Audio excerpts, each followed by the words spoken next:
परम शांति, बेहद की परम शांति। आज भगवत गीता में जो 15वां चैप्टर के तृतीय एंड चतुर्थ श्लोक, ये दोनों को विश्लेषण करेंगे। ये दोनों श्लोक एक साथ ही पढ़ना पड़ेगा, तभी जाके इसका मतलब समझ में आएगा। तो ये दोनों श्लोक ऐसा है, ना रूपम स्येह तथपलभ्यते नान्तन चार्दिन च संप्रतिष्ठा अश्वत्थंगेन सबीरूढ़मूलसंग शस्त्रेण दृढ़ेन चित्वा ततः पदं तत्परिमार्गितव्यं यस्मिन् गता न निवर्तन्ति भूयोः तमेव चाद्यं पुरुषं प्रपद्ये यतः प्रवृत्तिः प्रसूता पुराणी।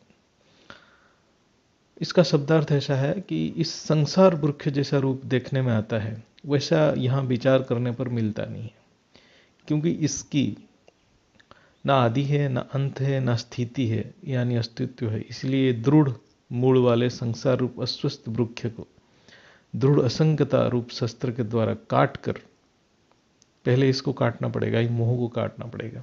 उसके बाद उस परम पद यानी परम पिता की खोज करनी चाहिए, जिसको प्राप्त हुए मनुष्य फिर इस संसार में लौट कर नहीं आता, क्योंकि यह संसार जिससे व्याप्त है उस परम पिता यानी आदि पुरुष की शरण में अब हम चले गए। तो इसमें ये व्याख्या किया गया है, इसको हम व्याख्या करते हैं। तो इसमें ये बता गया कि ये जो संसार, जो व्यक्त संसार जो हम देख रहे हैं, स्थूल संसार स्थूल चक्षु में जो देख रहे हैं, इसका कोई अस्तित्व नहीं है। ये हमने अपने मन में इसका अस्तित्व बना लिया है, ये हमारे मन में ये दृढ़ कर लिए हैं, इसीलिए हम इस चीज़ को देख रहे हैं। यानी जो ज्ञान में बताते हैं, जैसी दृष्टि वैसी सृष्टि। तो हमारा मन स्थूल बन गया तो सृष्टि भी स्थूल बन गया, और ये स्थूल बुद्धि से ये व्यक्त संसार को समझने की कोशिश करते हैं तो ये हम समझ नहीं पाएंगे, क्योंकि इसका कारण यहाँ नहीं है। स्थूल का कारण सूक्ष्म में है, तो इसीलिए सूक्ष्म बुद्धि होना चाहिए, तभी हम स्थूल को समझ पाएंगे। इसका मूल या आदि यहाँ हम ढूंढेंगे, इस स्थूल में ढूंढेंगे तो नहीं मिलेगा इस स्थूल में। इसलिए ये व्यक्त सृष्टि स्थूल बुद्धि से समझना असंभव है। और ज्ञान के हिसाब से स्थूल सृष्टि का मूल है सूक्ष्म, सूक्ष्म का मूल है कारण, कारण का मूल है महाकारण, महाकारण का मूल है परम महाकारण। तो ये दिव्य ज्ञान, ये परम ज्ञान दिव्य बुद्धि से समझा जा सकता है। इसलिए भगवद गीता में बताया गया है कि हम जो देख रहे हैं वो और कुछ है, यानी हम उसको फेस वैल्यू में समझ नहीं सकते जो देख रहे हैं। इसलिए हम हद की दुनिया में बहुत प्रश्न पूछते हैं, ये ऐसा क्यों है, मेरे साथ ऐसा अन्याय क्यों हो गया, ये अच्छा है, ये बुरा है, ये सब द्वंद्व में फंसे रहते हैं। तो बापूजी के ज्ञान में है कि कारण जानोगे तो निवारण कर पाओगे, स्थूल बुद्धि से इस व्यक्त संसार को समझ नहीं सकते। इसलिए साइंटिस्ट, जो फिजिसिस्ट हैं, बायोलॉजिस्ट हैं, जितने वैज्ञानिक हैं, दार्शनिक हैं, वो इसका मूल कारण को समझना चाहते हैं कि कैसे आया, इस सृष्टि प्रकट कैसे हुआ, लेकिन वो समझ नहीं पा रहे हैं। जैसे एक उदाहरण ले लेते हैं, समुद्र में ज्वार भट्टा आता है, लेकिन इसका कारण क्या है? इस धरती के ऊपर कुछ नहीं है, सूर्य चंद्र का आकर्षण शक्ति ही उसका कारण है। तो लेकिन सूर्य चंद्र धरती के ऊपर है नहीं, तो इसको समझ नहीं पाते हैं। तो इसको ढूंढने में विज्ञान को भी बहुत समय लग गया। ऐसे ही जो व्यक्त रूपी संसार है, उसको कारण अव्यक्त सूक्ष्म है, तो यानी स्थूल सृष्टि की कोई अस्तित्व नहीं है। लेकिन वो अस्तित्व में कैसे आ गया? क्योंकि हमारा मन इसमें आ गया, और हमारा मन इसको सच मानने लगा, ये दृढ़ होते गया। जो अस्तित्व में नहीं है हम उसको अस्तित्व में ले आया, हमारा मन उसको अस्तित्व में लाया। तो मन इतना पावरफुल है कि वो जो नहीं भी है उसको हम अस्तित्व में ले आते हैं। यानी इस संसार रूपी वृक्ष के निर्माण हमारे मन ने ही किया, और उसी में आकृष्ट हो गया, और आत्मा उसी में फंस गया। अब निकलने की रास्ता क्या है? सभी रूढ़ मूलम, इस दृढ़ मूल वाले मोह को, मतलब ये जो मन ने जो मोह के क्रिएट किया, इस सृष्टि के साथ मोह में लग गया। असंग शस्त्रेण, असंगता रूप शस्त्र के, मतलब देखते हुए ना देखो, सुनते हुए ना सुनो, उसके साथ हम अपने आप को संग नहीं करना है, मतलब दूर रहना है, मतलब उसको उसके साथ रहते हुए उसको भूल जाना है। दृढ़ेन चित्वा, दृढ़ भाव में काटना पड़ेगा। तो मतलब पहले दृढ़ता लेना पड़ेगा, दृढ़ता आचरण करना पड़ेगा, तभी ये कट पाएगा। तो ये बीके के ज्ञान में भी है, जो इसमें बहुत सारे पॉइंट है बीके के ज्ञान में। तो एक्चुअली वो स्टार्टिंग में दृढ़ता थोड़ा रखना पड़ेगा, दृढ़ता से ही इस मोह को काटना पड़ेगा। ये विषय आसक्ति के मोह इतना स्ट्रांग, इतना सॉलिड हो चुका है कि इसको काटना जरूरी है। कैसे काटेंगे? इसको काटने का तरीका है असंगता रूप शस्त्र से। असंगता रूप क्या है? जो स्थूल बुद्धि के साथ असंग करना, यानी वैराग्य है। यानी मैं स्थूल नहीं हूँ, मैं आत्मा हूँ, मैं देह नहीं हूँ। ऐसे बार बार मन को समझाना पड़ेगा। जैसे बार बार मन को बहुत बार समझाएंगे और इसको अभ्यास में लाना पड़ेगा। वो अभ्यास, रोज की अभ्यास होने से ये जो स्थूल सृष्टि से हमारा धीरे धीरे वैराग्य आ जाएगा, और ज्ञान से हमें समझ में आ जाएगा कि स्थूल के पीछे सूक्ष्म है, मतलब जो चैतन्य शक्ति काम कर रहा है। तो स्थूल जड़ और चैतन्य में डिफरेंस हमको पता चल जाएगा। तो जब हम ज्ञान पता चल जाएगा, ज्ञान से ये सारे समझ में आ जाएगा, तो हमें असंगता आसान हो जाएगा। तो हम स्थूल के साथ अपने आप को ज़्यादा अटैचमेंट नहीं रखेंगे। इसको बापूजी बोलते हैं कि देखते हुए ना देखो, सुनते हुए ना सुनो, इसको असंगता बोलते हैं। और बार बार अपने मन में मैं बेहद की परम परम महान आत्मा हूँ, ये हमें बोलते रहना है और इसको सोचते भी रहना है। इसलिए ज्ञान की बहुत महत्व है। बिना ज्ञान के हम आगे नहीं बढ़ पाएंगे। यानी संसार को, जो मोह को काटने के लिए ज्ञान ही एक यंत्र है। तो ज्ञान के यंत्र से इसको हम काट पाएंगे। तो पूर्ण ज्ञान के बिना ना हम ऑलमाइटी ऑथोरिटी को समझ पाएंगे, ना हमारे अंदर वैराग्य आएगा। जब तक वैराग्य नहीं आएगा, हम ऑलमाइटी ऑथोरिटी को ढूंढ भी नहीं पाएंगे। तो ज्ञान पूर्ण तभी होगा जब हम वैराग्य के साथ परमात्मा परमपिता के प्रति हमारा प्रेम का जागृत होगा। तो हम एक जगह पे आंख बंद करके बैठ के तपस्या करेंगे, सन्यास लेके जाएंगे तो सिद्धियां प्राप्त होगा, लेकिन योग से भगवत प्रेम की अनुभूति होता है। ये लास्ट स्टेज है। तो अब सिद्धियां की कोई महत्व नहीं रहता, आप जो भी सोचेंगे वही सिद्धियां हैं। तो भगवत गीता में अभी क्या बोल रहे हैं कि जब आप संसार के मोह काट लिया है, तभी आप परमपिता जो बेहद की बाप की खोज कर सकते हैं। तो मोह काटने का जो रास्ता क्या है? वो ज्ञान से हमें मोह को काट लेना है। ज्ञान से मोह को काटने का मतलब आत्मा के ऊपर कट उतर जाता है। हमारे आत्मा के ऊपर जो आवरण है वो मोह का आवरण है। वो मोह कटने का रास्ता क्या है? ज्ञान से हमें काटना पड़ेगा। ज्ञान कैसे?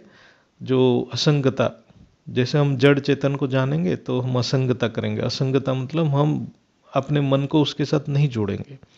मन को जिसके साथ जोड़ोगे उसके साथ संग हो जाता है, जिसके साथ जोड़ते नहीं है वो असंग हो जाता है। तो ज्ञान से हम असंगता के आचरण करेंगे, तभी हम आगे बढ़ पाएंगे। तो पहले संसार के मोह काटना है, फिर परमपिता की खोज करना है।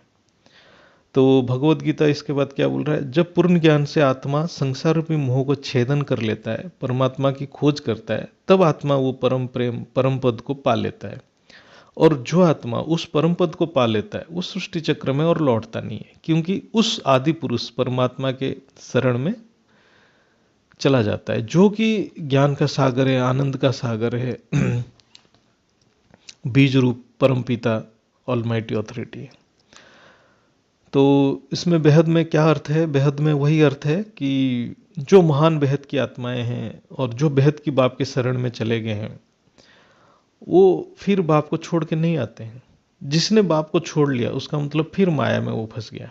इसका मतलब उसका असंगता नहीं हुआ है अभी तक पूर्ण वैराग्य जागृत नहीं हुआ, इसलिए वो ना ज्ञान समझ पा रहा है, ना वो माया को छोड़ पा रहा है।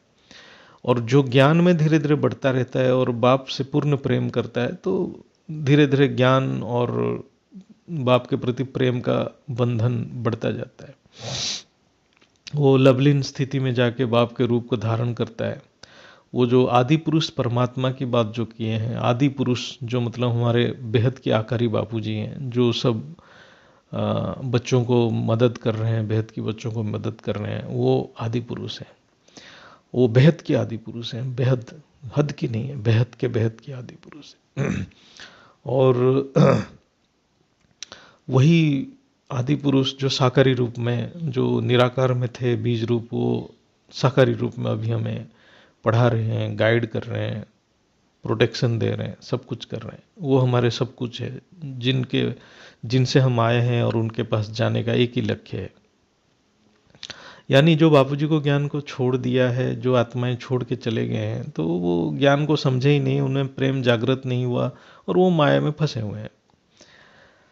और जो आत्माएं बापूजी के पास नहीं आ पा रहे हैं, ज्ञान को नहीं समझ रहे हैं, इसका भी कारण क्या है कि जैसे उनके आत्मा की कट नहीं उतर रहा है, मतलब मोह नहीं जा रहा है। इसका भी कारण क्या है कि जैसे ज्ञान, वो परम ज्ञान उनको नहीं मिला। परम ज्ञान सिर्फ बापूजी ने दिया है, जो जिसमें ज्ञान विज्ञान सारे शास्त्र का मंथन हुआ है और सारे शास्त्र सम्मत है और विज्ञान सम्मत है, उसके बाद ये ज्ञान है। तो ज्ञान के बीके पीवीके में ज्ञान नहीं मिला। बीके पीवीके में परमात्मा ऑलमाइटी अथॉरिटी के एड्रेस दिया गया, जो ऑलमाइटी अथॉरिटी सत्ताधीश का एड्रेस मिला और कैसे पुरुषार्थ करना है, वहाँ ज्ञान है। लेकिन वो परम ज्ञान, जो पूर्ण ज्ञान, जो बापूजी के ज्ञान में, वो नहीं मिला। जब तक वो नहीं मिलेगा, वो मोह कट नहीं होगा, आत्मा के ऊपर कट नहीं उतरेगा। इसलिए वो लोगों को हम जितना बोलते भी हैं वो आ नहीं पाते। तो इस दोनों का अर्थ यही है। और हम कुछ पल के लिए बापूजी को अपने अंदर महसूस करें, उनका शक्ति को महसूस करें और परम धाम में रह के हमें उनसे पावर लें और उस चीज़ को महसूस करके हम आत्मस्वरूप की ओर अग्रसर हो जाएं। अभी हम 5वां श्लोक को विश्लेषण करेंगे। 5वां श्लोक है जो 15वां चैप्टर का, वो ऐसा है: निर्माण मोह जीत संग दोषा अध्यात्म नित्या विनिवृत कामाः द्वंद्वे विमुक्ताः सुख दुख संगे गच्छन्त्य अमूढ़ा पदम अव्ययम्। इसमें ये श्लोक में बताया गया है कि कौन वो परम पद को प्राप्त कर सकता है, परम पद प्राप्ति का क्या क्वालिटीज होना चाहिए, क्या गुण को धारण करने से परम पद की प्राप्ति होगी। इसका शब्दार्थ को पहले जान लेते हैं। जो अपने मान और मोह से रहित हो गए हैं, जिन्होंने आसक्ति से होने वाला दोषों को जीत लिया है, जो नित्य निरंतर परमात्मा में ही लीन हो गए हैं, जो संपूर्ण कामना से रहित हो गए हैं, जो सुख दुख नाम वाले द्वंद्व से मुक्त हो गए हैं, ऐसे ही ऊंची स्थिति वाले आत्मा, मोह रहित साधक यानी ज्ञानी, उस अविनाशी परम पद को प्राप्त होते हैं। साधक में क्या क्या गुण होना चाहिए, उसको धीरे धीरे समझते हैं परम पद को प्राप्ति करने के लिए। निर्माण मोह, मान मोह, मान मतलब अहंकार, मोह मतलब असत्य के प्रति आकर्षण। असत्य क्या है? जिसकी सत्ता ही नहीं है, जो परिवर्तनशील है उसकी सत्ता ही नहीं है, उसी को असत्य बोलते हैं। उसके प्रति आकर्षित होना मतलब देह और देह के संबंधी के प्रति आकर्षित होना मोह है। तो अहंकार और मोह से रहित होना साधक के लिए या ज्ञानी के लिए बहुत जरूरी है।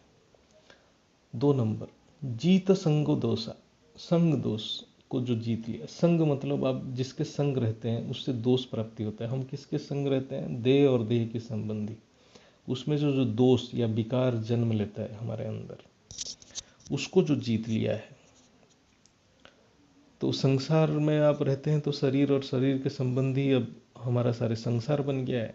उसके संग रहते हुए जो सारे विकार आत्मा के ऊपर आवरण बन के बैठ गया है, तो वो दोष को जीतना पड़ेगा। वो दोष को जो जीत लिया है वही ज्ञान को समझ पाएगा। यानी विकार यानी दोष की कोई सत्ता नहीं है, एक्चुअली उसका कोई सत्ता नहीं है। हमारा ये संग दोष है, उसके संग रहते रहते ये दोष दृढ़भूत हो गया। लेकिन हम जब अपने आप को इस संसार के अंश यानी जड़ वस्तु के यानी शरीर मान लेते हैं, तभी ये दोष उत्पन्न होता है, नहीं तो नहीं होता है। तो ये जो दोष को जो जीत लिया है, यानी जो देवान से ऊपर चला गया है, यानी अशरीरीपन का अनुभव किया है, वो साधक परम पद पाने के हकदार है। तो इसलिए बापूजी बोलते हैं देह और देह के संबंधी को भूल के आत्मस्वरूप बनना पड़ेगा। तो तीसरा पॉइंट है आध्यात्म नित्या। जो सिर्फ आध्यात्मिक अभ्यास नित्य करता है, रोज करना पड़ेगा। ऐसा नहीं है आप आज किए काल नहीं किए, आज गए मंदिर में घंटा बजा लिया, ऐसा नहीं। आध्यात्म मतलब आत्मा के अध्ययन में रत यानी आत्म स्वरूप की अभ्यास करता है। जैसे रात को 10 से 11 योग होता है, आप खुद योग करते हैं, ज्ञान सुनते हैं, ये नित्य अभ्यास है। तो आध्यात्म के ऊपर नित्य अभ्यास है। आत्मस्वरूप के अभ्यास कौन कर पाएगा? जो परम पिता के स्वरूप को जान लिया है वही आत्मस्वरूप के अभ्यास यानी पुरुषार्थ कर पाएगा। इनफैक्ट जो परम से पिता के स्वरूप को ज्ञान से जान लिया है तब आत्मस्वरूप की नित्यता यानी निरंतर अपने आप होगा। ये ऑटोमेटिक है, इसलिए इस अभ्यास निरंतर होना चाहिए। चौथा पॉइंट, द्वंद्व विमुक्ता सुख दुख संगे ही, ये एक साथ है। मतलब सुख दुख ये दोनों द्वंद्व है, विरोधात्मक है। जो आत्मा अपने आप को सुख या दुख की संग की द्वंद्व में अनुभव करता है वो वास्तविक में साधना नहीं कर पाएगा। ज्ञानी के लिए सुख और दुख सिर्फ एक बाह्य परिस्थिति है, यानी संसार यानी प्रकृति के रूप है। आत्मा की कोई लेना देना नहीं है इसमें। यानी सुख में जब कोई अनुभूति, चलो आपके पास किसी के पास सुख आया, जो सुख में कोई भी आत्मा अभिभूत हो जाता है, मतलब उससे जुड़ जाता है, तो और सोचता है कि ये सुख मेरे पास हर पल रहे, चिरंतन रहे। वो कभी रहता नहीं है, लेकिन उसमें मन में ये आ जाता है, इसका मतलब वो अज्ञानी है। ऐसे ही कोई दुख में विचलित हो जाता है, घबरा जाता है और परेशान हो जाता है, वो भी अज्ञानी है। तो ऐसे होने से बुद्धि दिशाहीन हो जाता है, बुद्धि निश्चय बुद्धि नहीं रहता है, तब साधना नहीं कर पाएगा, पुरुषार्थ नहीं होगा उसमें से। तो ये जो दो विपरीत परिस्थिति जो विरोधाभास से मुक्त है वो साधना कर पाएगा और परम पद को प्राप्त होगा। ये संसार इनफैक्ट द्वंद्व से भरा है क्योंकि वो परिवर्तनशील है। आज आपको जो ठीक लग रहा है कल वो गलत लगेगा, आज जो गलत लग रहा है कल ठीक लगेगा। इसलिए जो द्वंद्वातीत है, जो अपरिवर्तनीय है, सर्वसत्ताधीश है, उसके संग की अनुभव करना है। जब बेहद की बाप की संग के अनुभव करेंगे तब आत्मा द्वंद्व से मुक्त होगा, या सुख दुख अच्छा बुरा ये सब प्रकृति से ऊपर जा पाएगा। जो आत्मा या साधक ये सब जो गुण हैं धारण करेगा, है ना, सिर्फ वही ज्ञानी है। मतलब भगवत गीता में बहुत सुंदर वर्ड यूज किया, अमूढ़। अमूढ़ ज्ञानी को बोला है अमूढ़। जो मूर्ख नहीं है वो ज्ञानी है। इसका मतलब जो ये गुण को धारण नहीं किया है वो सारे मूर्ख हैं। यानी जब साधक या आत्मा में ये सब धारण नहीं किए हैं वो सब मूर्ख हैं। भगवत गीता में जो शब्द है वो संस्कृत में शब्द बहुत चुन के दिया गया। मूढ़ मतलब मूर्ख। मूर्ख मतलब वो है उस चीज को जो धारण नहीं किया, तो वो मूर्ख है। जो धारण किया वो ज्ञानी है। तो ज्ञानी वर्ड यूज नहीं किया, अमूढ़। जो मूर्ख नहीं है वो ज्ञानी है। तो नहीं शब्द से हम जो है वो शब्द में पहुंच पाएंगे। जो परमपिता के रूप धारण करना है तो हम वो रूप धारण करेंगे, वो गुण को धारण करेंगे। जो गुण को नहीं करना चाहिए उसको जान लिया तो हम दूसरा चीज धारण कर लेंगे। यानी जो विकार में पड़ा है, सुख दुख में विचलित हो जाता है, देहाभिमान और मोह में है और परमात्मा के शरण में आत्मस्वरूप के अभ्यास नहीं कर रहा है, वो सब मूर्ख हैं। इसलिए बापूजी बोलते हैं ज्ञानी तो आत्मा, यानी जो ये सब धारण किया है नहीं किया है उसको आत्मा भी नहीं कह पाएंगे। वो जीव है, जीवात्मा है। भगवत गीता में ये सब बहुत बार बताया गया कि जीवात्मा है, क्योंकि जब ये धारण नहीं करेगा वो परमात्मा की खोज नहीं कर पाएगा, वो जीव बन जाएगा, जीवात्मा है। उसको आत्मा भी नहीं बोल सकते हैं। ये बापूजी भी बोले हैं, ये बहुत ऊंची स्थिति है। भगवत गीता में स्टैंडर्ड बहुत हाई है। जब आत्मा इस स्थिति के अनुभव करेगा, केवल वही आत्मा, मतलब ये सब रूप गुण को धारण करेगा, वही आत्मा को पुरुषोत्तम कहलाएगा और वो अविनाशी परम धाम को प्राप्त करेगा, प्राप्त होगा। उसको अविनाशी परम धाम प्राप्त होगा। हम करेगा भी नहीं बोल सकते। यहाँ लिखा है कि ये श्लोक में लिखा है कि वो परम धाम को प्राप्त होगा, ना कि करेगा। यानी जब आत्मा ये सब धारण करेगा वो आत्मा अपने आप अविनाशी परम धाम को प्राप्त होगा। ये ऑटोमेटिक है, यानी मेहनत नहीं, सिर्फ मोहब्बत है इसमें, कुछ करना नहीं है इसमें। बहुत लोग बापूजी को बोलते हैं कि हम तो तैयार हैं, आप जब लेना चाहें तब हम परम धाम ले लीजिए, हम तो तैयार बैठे हैं। तो तैयार होने का मतलब क्या है?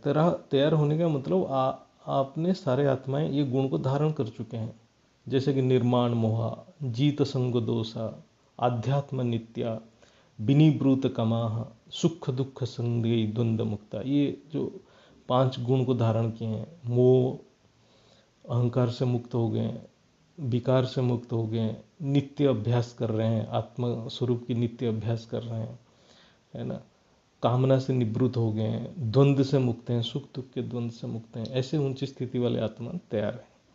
जैसे ही आत्मा इसको धारण करेगा वो अपने आप अविनाशी परम धाम को प्राप्त करेगा। बापूजी रास्ता बताते हैं, बाकी सब ऑटोमेटिक होता है। इसलिए जो आत्मा बोलते हैं कि मैं तैयार हूँ, तो पहले हम सब अपने आप को आत्मनिरीक्षण करें कि वो सब हमने संपूर्ण रूप से धारण कर लिया या नहीं, हमारा ड्यूटी क्या है, और हम स्वपरिवर्तन हो गया कि नहीं हो गया है। जैसे ये सब हो जाएगा, वो अपने आप हम अविनाशी परम धाम की हकदार बन जाएंगे और प्राप्ति कर लेंगे। अभी हम भगवत गीता के 15वां चैप्टर का 6th श्लोक, 6वां श्लोक को समझेंगे। ये श्लोक ऐसा है, न तद्भासयते सूर्य न शशांको न पावकः यद गत्वा न निवर्तन्ते तद्धाम परमं मम। ये श्लोक बहुत इजी है। तो इसका अर्थ से पहले हम ये सोचते हैं, उस परम पद को ना सूर्य ना चंद्र और ना अग्नि ही प्रकाशित कर सकते हैं, और जिसको प्राप्त कर जीव लौट कर संसार में नहीं आते, वही मेरा परम धाम। बहुत साधारण सा श्लोक है, लेकिन इसमें खासियत यह है कि परम धाम के बारे में बताया गया है। और वो जो अविनाशी परम धाम किनका है? उन्हीं का है जो खुद आके ये ज्ञान दे रहे हैं। ये यहाँ इंडिकेशन दिया गया है कि वो परम धाम से आके खुद ये ज्ञान दे रहे हैं, इसलिए बोल रहे हैं मेरा परम धाम, वो अविनाशी परम धाम मेरा है। मेरा मतलब ऑलमाइटी अथॉरिटी का है। तो ये सिर्फ भगवत गीता में ये लिखा गया है, और किसी ग्रंथ में ये लिखने का किसी का साहस भी नहीं है ना। तो परम पिता के मूल स्थान है अविनाशी परम धाम, और वो खुद आके ये ज्ञान दे रहे हैं, बाकी किसी ग्रंथ में ये है ही नहीं। तो इसका शब्द अर्थ समझाने का ज़रूरत नहीं है, तो सिर्फ हम इसको जो ज्ञान के पॉइंट ऑफ व्यू से कुछ चर्चा कर लेंगे। यद गत्वा मतलब जो परमधाम को प्राप्त होता है ना। परमधाम को प्राप्त होता है, करता नहीं है। जब करने का जो आता है वर्ड यूज होता है, करना मतलब अहंकार, मैं कर रहा हूँ। होता है मतलब अहंकार निहित है, अहंकार से निकल गया, अहंकार विहित है, अहंकार से बाहर निकल गया। तो इसका मतलब साधक या आत्मा साधन या पुरुषार्थ करता रहेगा है, यानी निरंतर अभ्यास करेगा स्व परिवर्तन के लिए। वो भी इच्छा नहीं रखेगा कि मैं अविनाशी परमधाम कब पहुंचूं। जब अभ्यास करते करते आत्मा वो ऊंची स्थिति को धारण कर लेता है, तब आत्मा ऑटोमेटिक अविनाशी परमधाम को प्राप्त होता है, करता नहीं है, होता है, अपने आप होगा। अहंकार रहता है, करने का मतलब अहंकार रहेगा। जब तक अहंकार रहेगा तब तक वो परमधाम प्राप्त नहीं होगा। जब तक आत्मा अहंकार में रहेगा तब तक आत्मा द्वंद्व में रहेगा। आत्मा जब अहंकार रहित होगा तब मन आत्मा में विलीन हो जाएगा। अहंकार और मन एक साथ रहते हैं। द्वंद्वातीत तभी होगा जब मन विलीन हो जाएगा। मन विलीन नहीं होगा तो द्वंद्वातीत स्थिति में पहुंचना मुश्किल है, और जैसे द्वंद्वातीत होगा तो अविनाशी परम धाम प्राप्त हो जाएगा आत्मा। तो आत्मा के पास एक ही चीज़ है, वो साधना करेगा। आत्मा कब साधना कर रहा है, कब अविनाशी परम धाम को प्राप्त होगा, वो आत्मा जान नहीं पाएगा। ये इतना ऑटोमेटिक सीमलेस और प्रोसेस है कि आप कब इस दुनिया से उस दुनिया में जाते हैं, वो उसका जो समय जो निकालना मुश्किल है, वो संधि समय को निकालना, एग्जैक्ट स्पेसिफाई करना मुश्किल है। इसलिए बापूजी बोलते हैं अचानक होगा। और ऐसे लिखा है, न तद्भासयते सूर्य न शशांक न पावक। इसका मतलब आत्मा स्वयं प्रकाशित है, इसके सामने सूर्य चंद्र अग्नि का जो प्रकाश है इसका कोई वैल्यू नहीं। हम सब दिव्य बुद्धि से उस अविनाशी परम धाम की यात्रा करें, और वो परम धाम, अविनाशी परम धाम जो बापूजी के मूल स्थान है, जहाँ बापूजी मूल रूप में स्वयं प्रकाशित, जो सारे प्रकाश के उस हैं, जो सारे प्रकाश जो उन्हीं से निकल रहा है, उस भेद की परम प्रकाश का अपने आत्मा में अनुभव करें। 7वां श्लोक है, ममो बांसो जीवलोके जीवभूतः सनातनः मनः षष्ठानि इंद्रियाणि प्रकृतिस्थानि कर्षति। ये बहुत ही सुंदर श्लोक है और ये बहुत ही इम्पोर्टेंट है ज्ञान के पॉइंट ऑफ व्यू से।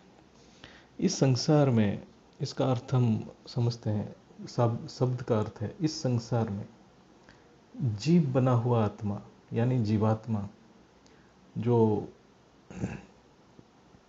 जीवात्मा है वो आत्मा, जो जीवात्मा में जो आत्मा है वो मेरा ही सनातन अंश है, परंतु वो प्रकृति में स्थित मन और 5 इंद्रियों को तरफ आकर्षित हो जाता है और मुझे भूल जाता है।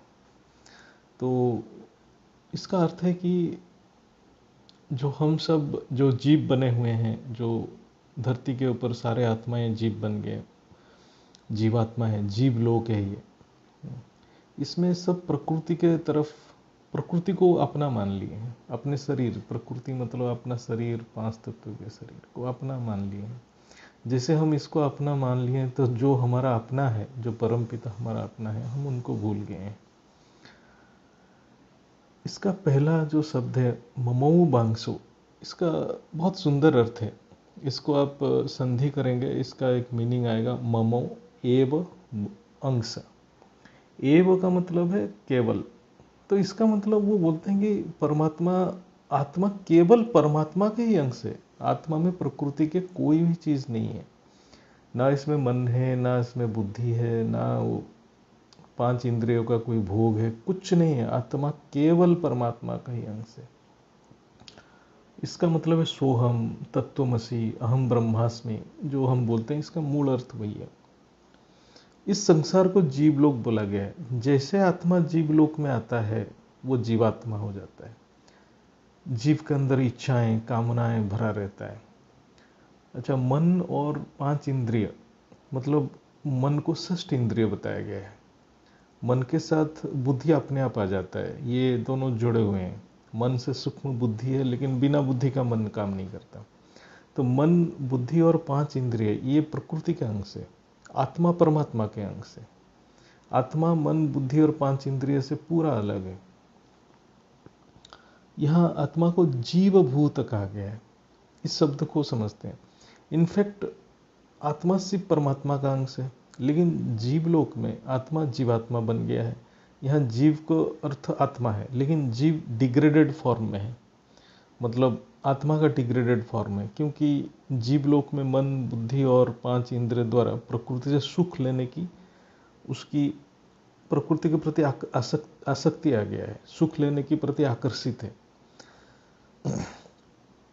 तो जीवभूत जो शब्द है, भूत यानी तत्व, एलिमेंट, मतलब हमारे शरीर जो है प्रकृति भी है, उस एलिमेंट से बना है, तत्व से बना है। उस चाहे स्थूल हो, चाहे सूक्ष्म हो, चाहे कारण शरीर हो, ये शरीर ही है। जब तक ये शरीर है तब तक मन के अंदर, जब तक मन के अंदर इच्छा है, ये शरीर रहेगा।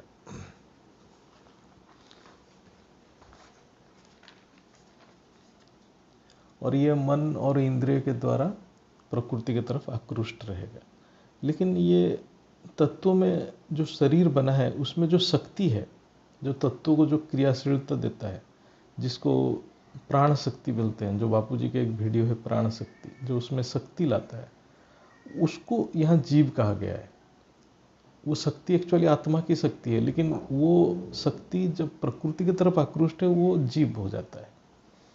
जो परमात्मा की तरफ आकृष्ट है तब आत्मा बोला जाता है, अदरवाइज वो जीवात्मा है।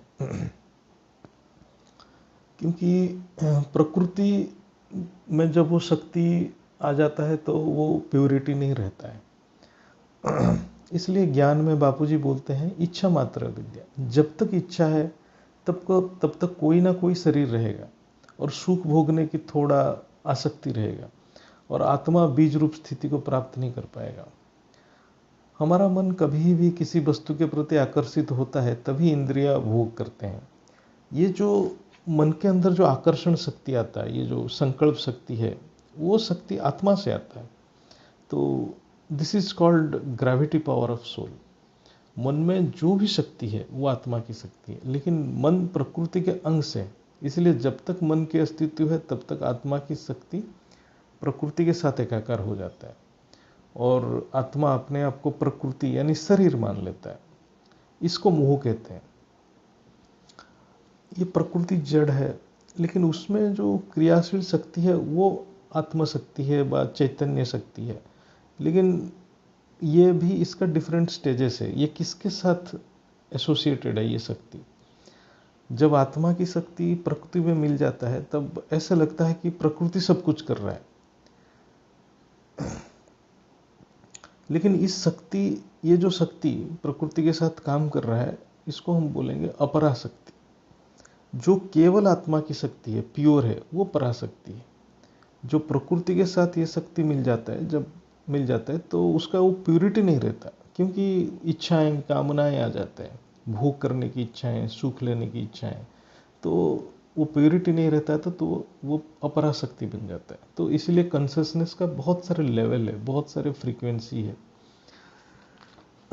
प्रकृति यानी तत्व यानी एलिमेंट में जो पावर आया, कैसे आया? जैसे प्रकृति में कैसा है, ऑक्सीजन है, हाइड्रोजन है, हीलियम है, बहुत एलिमेंट्स है, तत्वें हैं। हेवियर एलिमेंट्स भी है, आयरन, निकल, कोबाल्ट, डिफरेंट टाइप्स के रेडियो एक्टिव एलिमेंट्स है। मन की संकल्प तत्वों में क्रियाशीलता लाता है, और ये व्यक्त जगत सच लगता है। रियलिटी जो आता है उसमें जो शक्ति है, शक्ति तो हर वक्त आत्मा के ही रहता है। मन में अपने आप कोई शक्ति नहीं है।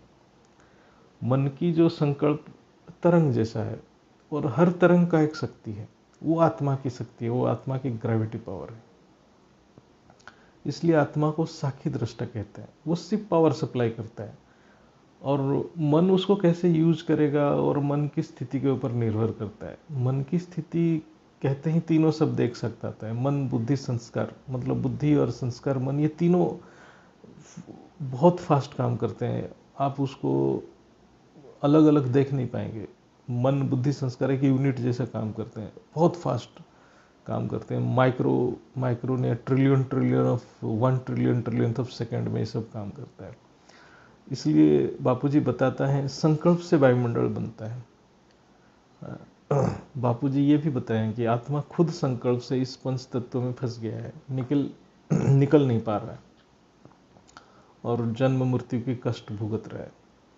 ये माया जो है वो भी आत्मा की शक्ति है, और आत्मा की अपनी शक्ति कुछ नहीं रहता, वो परमात्मा के अंश है, तो परमात्मा की शक्ति से ही क्रिएट हुआ है। और आत्मा इस प्रकृति में फंस गया और जीवात्मा बन गया। तो संकल्प से ही ब्रह्मांड बना है, संकल्प से ही ये वायुमंडल बना है।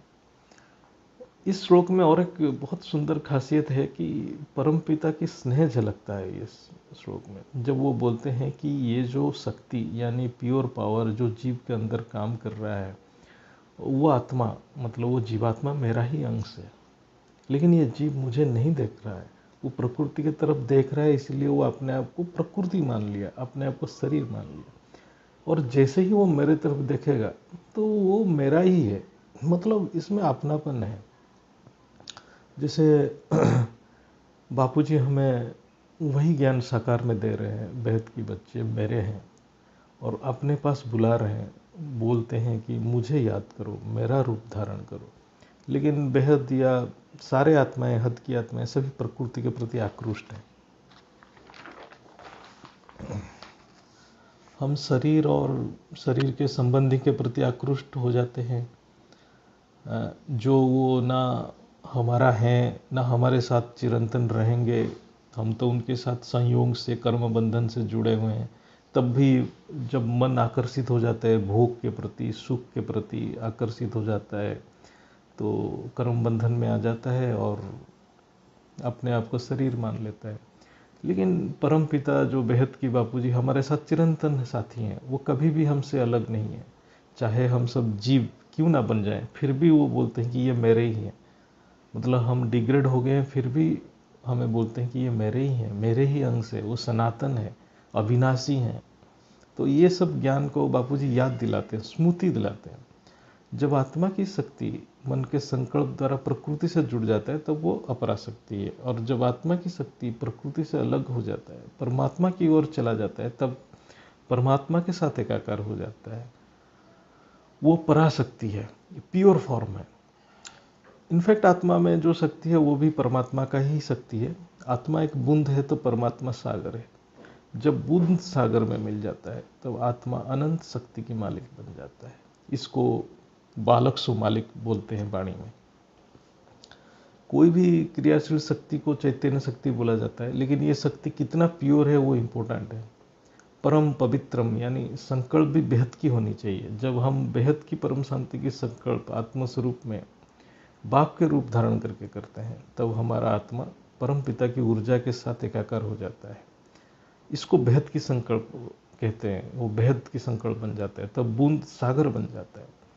इसलिए बाप के रूप को धारण करना और वो परम शांति मंत्र को बेहद की ब्रह्मांड में, बेहद की परम धाम में जाके अनुभव करना, वो बहुत इम्पोर्टेंट है। मन हर समय कोई ना कोई तरंग जनरेट करता रहता है, यानी कुछ ना कुछ सोच रहा है। हर तरंग की एक फ्रीक्वेंसी और एनर्जी रहता ही है। वो एनर्जी आत्मा की है।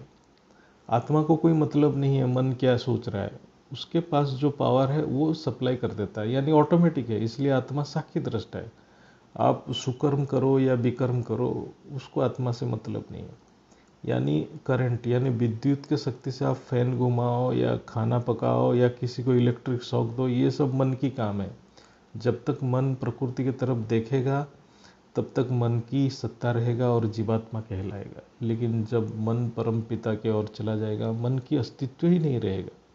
मन प्रकृति है। आत्मा जो बीज रूप जो स्थिति है वो प्रकृति से कोई लेना देना नहीं है। वो सिर्फ परम पिता ऑलमाइटी अथॉरिटी के अंग से। तो इसलिए बापूजी भी बोलते हैं सभी को हम आत्मा नहीं बोल सकते हैं। आत्मा वही है जो परम पिता की खोज करता है, परमात्मा की खोज करता है।